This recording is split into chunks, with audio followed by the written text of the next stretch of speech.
What's up, everybody, and welcome back to the Healthy+Well YouTube channel. Naomi here. And first, before I jump into anything, I have to give you guys a couple updates because I've not been doing YouTube videos for a while. So one thing is I moved into a new apartment and I love it. She's beautiful. Definitely a blessing from the man above. Also, I turned 24, so woo woo, another year older, another year wiser. And yeah, I've just been reading lots of books and still teaching yoga through our virtual studio and also hosting events in person in LA. So definitely check out our Instagram and our website for all of those things.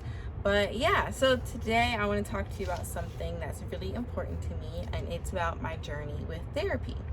I feel like therapy is still taboo in some spaces, and I really hate that there's like a negative stigma about it.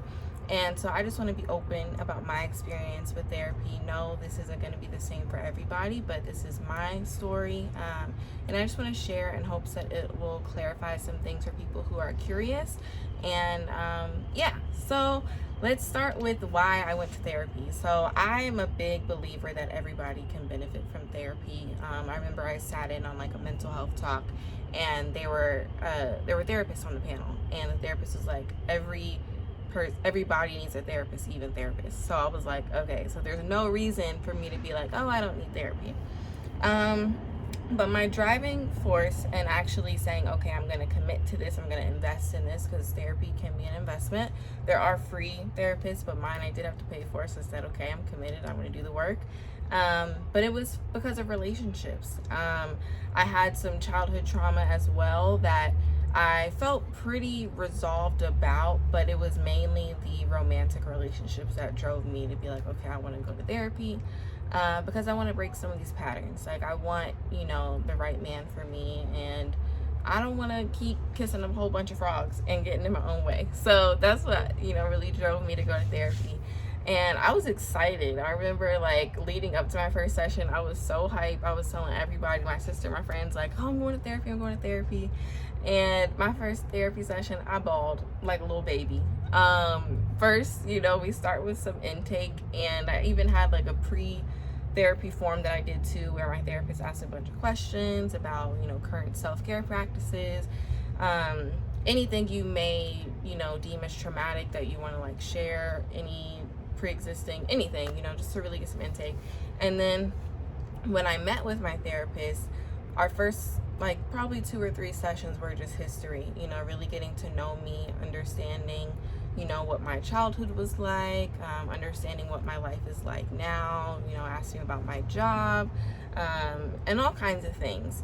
And what really, made me cry in the first session was when we started talking about my mom. And my mom passed when I was 10, and she was encouraging me to do different like homework, she calls it homework, but different exercises to help me bring back some more memories of my mom, whether it's something she used to wear, her scent, just asking family members about stuff.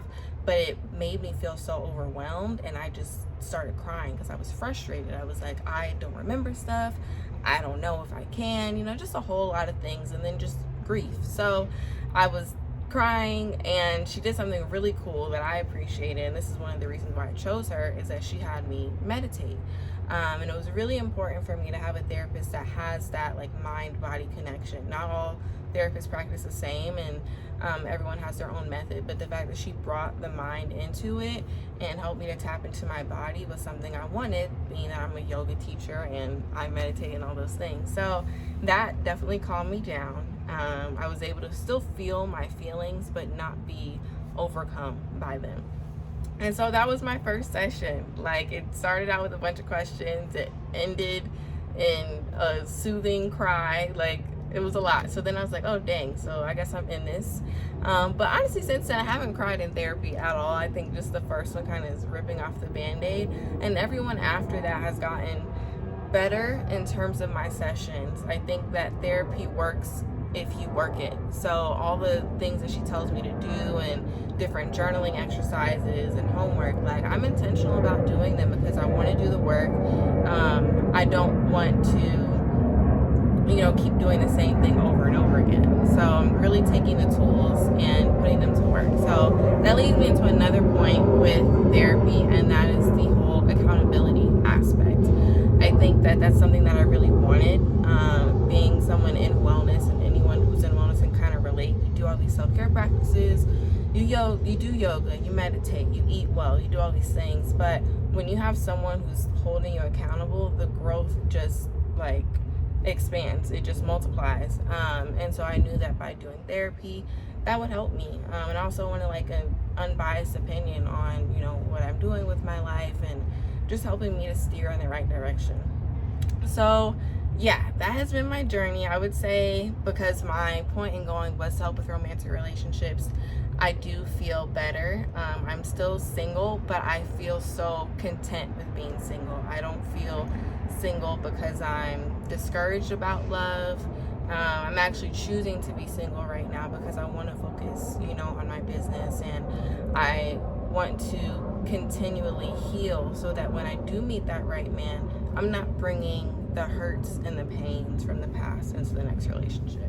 The biggest thing that you'll gain from therapy, I will say, is a toolbox, a mental health toolbox of things that you can do to help you feel well, especially on your own. Because yes, you can call your therapist, you know, whenever you need them, but your therapist really wants to guide you to be empowered to do these things on your own. So with that toolbox, one of the things that helped me a lot is a dry erase board. And my therapist was like, you know, I have a dry erase board and I put all these things on it, and she really helped me come out of a mindset that was I'm not doing enough or I'm doing too much.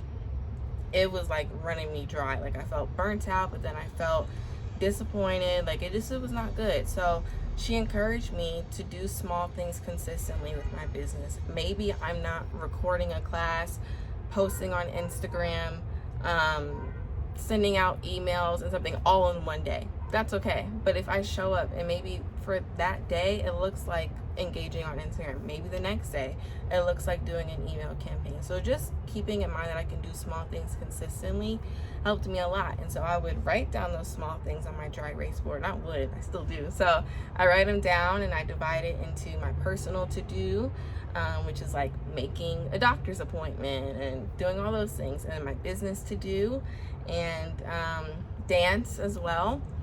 And once I do that, I check it off once I do it. And sometimes, you know, something stays up there for a couple weeks, and that's okay, but I don't erase it until I finish it. And when I do, I just check it off. And that has given me so much more peace about, you know, my work in the world. And it also helps me to like stay in balance, because I write down self-care goals on my dry erase board too, and that's helped a lot. So yes, that's one of my favorite things that my therapist has gifted me with as far as her advice. So yeah, that's really my therapy journey. A couple things that I will know is about how long I've been in therapy. I started, I think it was back in April or May, and at first it was like once a week, and now it's every other week or every 3 weeks, and eventually it'll just be as needed. So you know, I don't have to be in therapy all the time, but the more I feel, you know, healthier and well, then I can, you know, phase it out and just be like, hey doctor, I think we need to have a session when I feel so led. So that's what I wanted to mention, just about the time frame.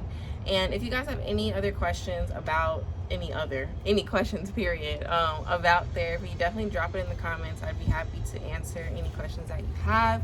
I'm also going to include some mental health resources in the caption of where you can find therapists. And yeah, so that's it. Also, let me know what videos you want to see from me. I definitely plan on doing a couple more reviews, not just with books, but with some wellness series and shows I've been watching, and just some other wellness related content. So if you want to see something specific, let me know. If you want to see more of a vlog thing, because I've been getting out and going to like Vegan Dale and stuff, so I can vlog a little bit. But that's it. Thank you guys for tuning in, and I hope to connect with you soon, either virtually or in person. Peace out and have the most amazing day, and be blessed.